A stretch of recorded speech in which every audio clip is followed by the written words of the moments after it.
வணக்கம் நண்பர்களே. Hezbollah Israel யுத்தங்கள் இதை குறித்த இரண்டாவது வீடியோ இது. இதனுடைய முதல் பகுதி இதே என்னுடைய சேனலில் வெளியிட்டிருக்கேன். எப்படி அங்கே ஹெஸ்புல்லாவும் இஸ்ரேலும் பகையாக மாறியது, எத்தனை வருட பகை எப்படி உருவானது என்பதை குறித்த வீடியோ வெளியிட்டிருக்கிறேன். இப்போது ஹெஸ்புல்லாவுடைய வளர்ச்சி 1980 தொடக்கங்களில் பல்வேறு அமைப்புகள் லெபனானில் இருக்கும் இஸ்ரேல் இராணுவத்துக்கு எதிராக தாக்குதல் நடத்தலை. அதில் ஒன்று தான் ஹெஸ்புல்லா. பல சிறிய குழுக்கள் ஹெஸ்புல்லாவுடன் இணைந்து இஸ்ரேலை எதிர்க்க தொடங்கியது. ஏன்னா மற்றதுக்கெல்லாம் ஆயுதங்கள் இது இல்லை. ஹெஸ்புல்லாவுக்கு சிரியா நாட்டோட ஆயுதங்கள் கிடைக்கிது. சிரியா அப்படிங்கிற நாட்டோட படிப்படியாக ஹெஸ்புல்லா வளர்ந்து 1985 இஸ்ரேலை தெற்கு லெபனான் வரை பின்னுக்கு தள்ளியது. கொஞ்சம் வலுவாகவே சண்டை போட்டு தெற்கு லெபனான் வரை கொண்டு போயிடுறாங்க. தெற்கு லெபனான் கிறிஸ்தவர்கள் அதிகம் செலுத்த பகுதியாக இருந்தால் அந்த இடத்தை பாதுகாப்பு எல்லையாக அறிவித்தது இஸ்ரேல். ஸோ எப்போ இஸ்ரேல் கிறிஸ்தவர்கள் அதிகமாக இருக்கிற ஏரியாவில் தெற்கு லெபனான் அப்படிங்கிறதுனால இஸ்ரேல் அங்கே பாதுகாப்பாக இது பண்ணியிருக்கு. லெபனான் உள்நாட்டு போர் சிரியா இஸ்ரேல் முதலாக உருவெடுத்து இறுதியில் சிரியா வென்றது. இதனால் ஹெஸ்புல்லாவுக்கு ஆதரவு அதிகரித்தது. இந்த உள்நாட்டு போரில்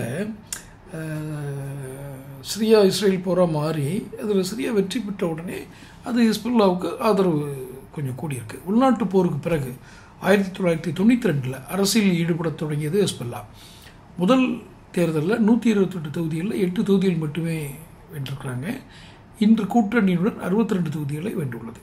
இன்னை பொழுதுக்கு ஹெஸ்புல்லா மெதுவாக பிற மத குடிகளின் ஆதரவையும் பெற தொடங்கியது. 2000 ஆண்டு ஐநா தலையீட்டுக்கு அப்புறம் தெற்கு லெபனானில் இருந்த இஸ்ரேல் இராணுவம் முழுமையாக வெளியேறியது. 2009 ஹெஸ்புல்லாவின் கொள்கை விளக்க அறிவிப்பு குழுவாத நலன்களை காட்டிலும் தேசிய ஒற்றுமையை பிரதிநிதிப்படுத்துவதாகவும் ஒரு ஜனநாயக வடிவ அரசாங்கத்தின் ஒருங்கிணை பங்களிப்பும் உறுதியளிச்சிருக்கு. அப்போது இஸ்ரேல் காசாவில் ஊடுருவதை ஹெஸ்புல்லா அமைப்பு இஸ்ரேலுக்கு எதிராக தாக்குதல் நடத்த ஆரம்பிச்சிருக்கு. அதுக்கப்புறம் ஒரு தேசிய வடிவத்துக்கு அப்புறம் ஹமாஸ் அமைப்பு லெபனான் எல்லையிலிருந்து தாக்குதல் நடத்தவும் உதவி பண்ணிட்டு வந்திருக்கு.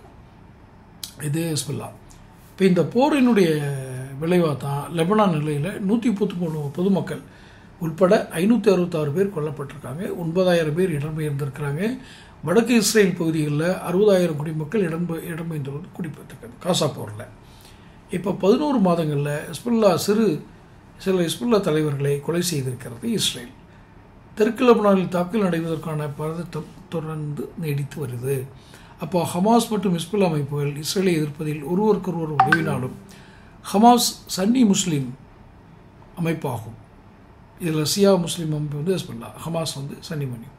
ஸோ ஹெஸ்புல்லாவில் ஷியா முஸ்லீம்கள் அதிகம். இதனால் 2 அமைப்புமே சிறந்த கூட்டாளிகளாக கருத முடியாது.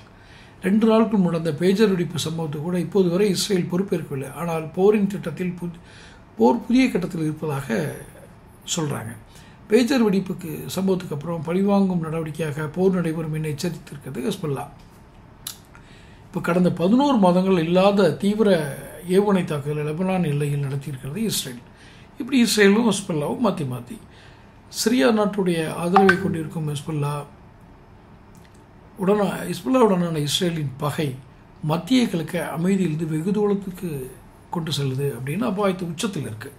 அமெரிக்கா மற்றும் பிரிட்டன் போன்ற நாடுகள் இஸ்ரேலும் ஹெஸ்புல்லாவும் பேச்சுவார்த்தை மூலம் அமைதியை நிலைநாட்டணும்னு சொல்கிறாங்க. இதில் என்ன இதுன்னா, இந்த இஸ்ரேல் ஹெஸ்புல்லா யுத்தம் அப்படிங்கிறது பல வடிவம் எடுக்குது. இதில் ஒரு உள்நாட்டு போர், அந்த உள்நாட்டு சிவில் வார் 2 நாடுகளுக்கிடையான போதாக மாறுகிறது. இதற்கு அடிப்படையாக இருப்பது மதம் மற்றும் இடத்தை ஆட்கொள்வது. இந்த பிரதேசத்தை நாம் ஆட்கொள்ள வேண்டும், இங்கு ஆளுமை செலுத்த வேண்டும் என்பதுதான் இந்த போருக்கான அடிப்படை உணர்வு காரணிகளாக கருதப்படுகிறது. பகை நீண்ட காலமாக இருக்கிறது, மதம் ஒரு காரணமாக இருக்கிறது. தொடர்ந்து இந்த யுத்தங்களை தவிர்ப்பதற்கான ஆலோசனைகளை நம் சேனலில் வெளியிடுறோம்.